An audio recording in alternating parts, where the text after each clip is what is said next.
நண்பர்கள் அனைவருக்கும் வணக்கம். நம்ம சேனலில் லென்த்து வீடியோ போட்டு ரொம்ப நாளாக ஆகுது. இன்றைக்கி ஒரு வீடியோ போடுவோம் அப்படின்ட்டு இந்த வீடியோ ரெடி பண்ணியிருக்கேன்.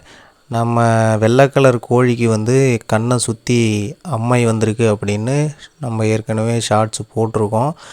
அதுக்கு ட்ரீட்மெண்ட்டு ஃபஸ்ட்டில் நான் என்ன பண்ணினேன் அப்படின்னா, ஃபஸ்ட்டு அந்த பருவை பார்த்தோன்னே பேனும் இருந்தாலும் அதுமாரி வரும் அப்படிங்கிறதுனால கூடு ஃபுல்லாக க்ளீன் பண்ணி நல்லா அள்ளிட்டு நோட்டிக்ஸ் பவுடரை கூடு ஃபுல்லாகவே தெளித்து விட்டுட்டு நல்லா கூட்டுக்கு கீழேயுமே சுத்தம் பண்ணிவிட்டு எல்லாமே க்ளீன் பண்ணி வச்சுருந்தேன். பேன் இருந்தால் போயிடும் அப்படிங்கிறதுனால. திரும்ப அடுத்த நாள் பார்க்குறப்போ அந்த பருவு அதிகமாக போனதுனால கோழியை பக்கத்தில் பிடிச்சி பார்த்ததுக்கு பொருள் தெரிஞ்சுது அது பேனுனால் வந்தது இல்லை, அம்மையாக தான் இருக்கும் அப்படின்னு தெரிஞ்சுது. கண்ணெல்லாம் கலங்கி போய் கோழி கண்ணை சுற்றி ஒரு கண்ணை சுற்றி மட்டும் வந்துருந்துச்சு ஃபஸ்ட்டு. திரும்ப அந்த கோழியை தனியாக பிடிச்சிட்டு அதுக்கு வேறு ட்ரீட்மெண்ட் பண்ணலாம் அப்படின்னு சிப்லாக்ஸ் டின்னு ஒரு ஐ ட்ராப்ஸ் இருக்குது. அந்த ஐ ட்ராப்ஸை யூஸ் பண்ண சொல்லி ஃப்ரெண்டு ஒருத்தர் சொன்னார். அந்த ஐ ட்ராப்ஸை நான் வாங்கிட்டு கோழி கண்ணில் காலையிலையும் சாயந்தரமும் 2 சொட்டு கண்ணில் விட்டேன்.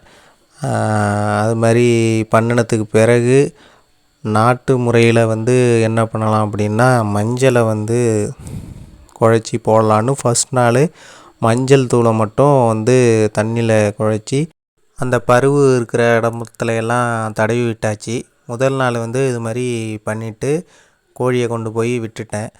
அதுக்கு பிறகு பார்த்திங்கன்னா 2வது நாள் தனியாக கோழியை கூட்டில் வச்சுட்டு மற்ற கோழிங்கள்லேருந்து தனிமைப்படுத்தியாச்சு. எந்த ஒரு பிரச்சனை வந்தாலுமே உங்கள் கோழிகளுக்கு நீங்கள் அதை முதல்ல தனிமைப்படுத்திடணும், இல்லைன்னா அடுத்தடுத்த கோழிங்களுக்கு பரவ ஆரம்பிச்சிடும்.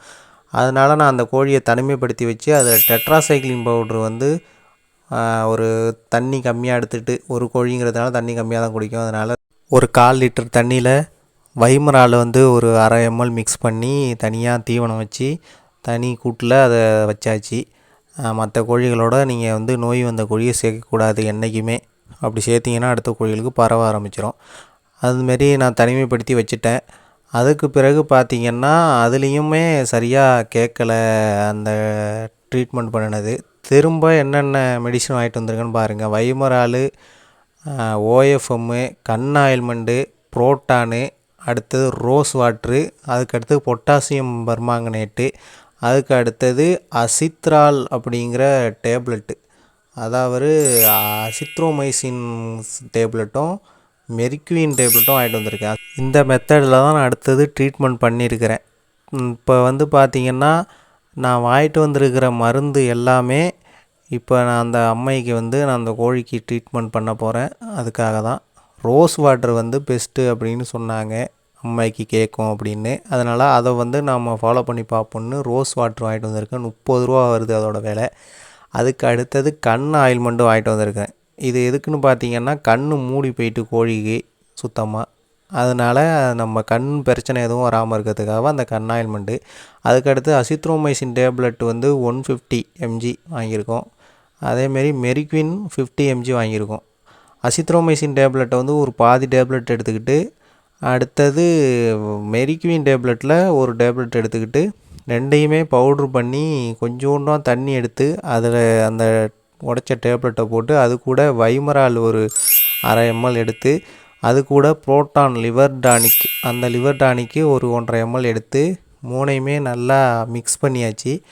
நம்ம அந்த மிக்ஸ் பண்ணின அந்த தண்ணியை டேப்லெட்டெல்லாம் மிக்ஸ் பண்ண தண்ணியை கோழிக்கு உள்ளுக்கு கொடுத்து விடணும். அதுக்காக தான்.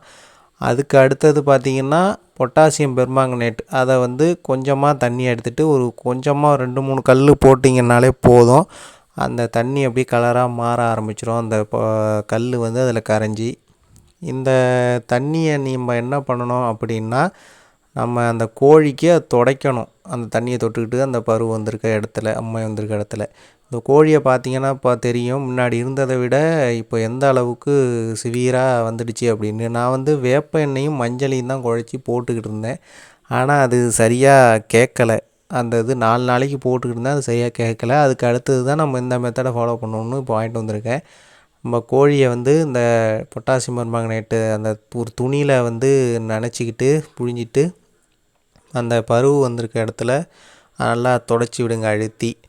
நல்லா தொடச்சி எடுத்தால் தான் அதில் கிருமி இருந்தாலும் போகும். அதை பண்ணிவிட்டு அதுக்கு பிறகு இந்த ரோஸ் வாட்டரை வந்து நாம் நல்லா அந்த பருவு வந்திருக்க இடத்துலலாம் நனைச்சி விடணும். அப்படி நனைச்சி விட்டோம்னா தான் அந்த பருவு வந்து கொட்டும். நல்லாவே நீங்கள் நனைச்சி விடலாம் ஃபுல்லாகவே. அதுமாதிரி நனைச்சி விட்டுட்டு அதுக்கு பிறகு அதுக்கு வைக்கிற தீவனத்தில் வந்து திரும்பவும் லிவர் டானிக்கும் வைமராலும் கொஞ்சமாக 1.5 ml. இப்போ லிவர் டானிக்கு ஒரு 1/2 ml வைமரால் மிக்ஸ் பண்ணி அதை வந்து கோழிகளுக்கு நம்ம தனியாக வச்சு விட்டாச்சு, இந்த பாதித்த கோழிக்கு. அதுக்கு பிறகு இந்த பொட்டாசியம் பர்மாங்கனேட்டை நீங்கள் வந்து அதை அடைச்சிருக்க கூடு, மற்ற கோழிங்க அடைக்கிற கூடு எங்கே பார்த்தாலுமே தெளித்து விடலாம். இது வந்து ஒரு கிருமி நாசினி தான். அதுக்காக நான் வந்து எல்லா கூட்லேயுமே தெளித்து விட்டுட்டேன். கீழேயுமே தெளித்து விடலாம், கிருமிகள் ஏதாவது இருந்தால் அழியும்.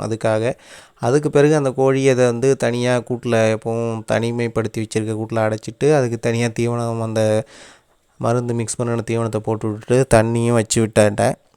கோழி வந்து இருக்குது. இப்போ அடுத்தது நம்ம எப்படி இருக்குது அப்படிங்கிறத நான் அடுத்த வீடியோவில் சொல்கிறேன். இந்த கோழி வந்து நான் ரொம்பவே ஆசைப்பட்டு வாங்கிட்டு வந்த கோழி. அதுக்கு இப்படி ஒரு பிரச்சனை வந்திருக்கு.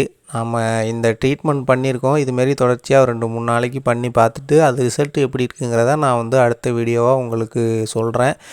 என்னோடய கோழிகளுக்கு இது வரைக்குமே நான் கோழி வளர்த்த வரைக்கும் அம்மை வந்து பிரச்சனை வந்ததே இல்லை. இந்த வருஷம்தான் புதுசாக வந்திருக்கு. நம்ம வந்து இந்த பிரச்சனையை வந்து எதிர்கொள்கிறது இதுதான் ஃபஸ்ட் டைமு. ஏற்கனவே வெள்ளை கழிச்சல் சளியெல்லாம் வந்திருக்கு. அதெல்லாம் நான் வந்து க்யூர் பண்ணி சரி பண்ணிவிடுவேன். ஆனால் இந்த பிரச்சனை புதுசாகிறதுனால அனுபவம் வந்து எனக்கு சரியாக இல்லை. அதனால் இந்த மெத்தடை நான் ட்ரை பண்ணி பார்த்துருக்கேன். இதில் சரியாகுதா அப்படிங்கிறத பார்ப்போம். கண் ஆயில்மெண்ட் வாங்கிட்டு வந்திருந்தேன் இல்லையா, அதை வந்து நைட்டு மட்டும் கண்ணில் வந்து உள்ளே போட்டு விடணும். அப்படி போட்டு விட்டோம்னா தான் கண் சம்மந்தமான பிரச்சனை எதுவும் வராமல் இருக்கும் இந்த அம்மையினால். அதுக்காக தான் கண் ஆயில்மெண்ட்டு. நம்ம சேனலை இது வரைக்கும் சப்ஸ்கிரைப் பண்ணாத நண்பர்கள் சப்ஸ்கிரைப் பண்ணிக்கிட்டு பக்கத்தில் இருக்கிற பெல் ஐக்கானையும் கிளிக் பண்ணி வச்சுக்கங்க. அப்போ தான் நான் அடுத்தடுத்த வீடியோ போடுறப்போ அது உங்களுக்கு நோட்டிஃபிகேஷனாக வரும்.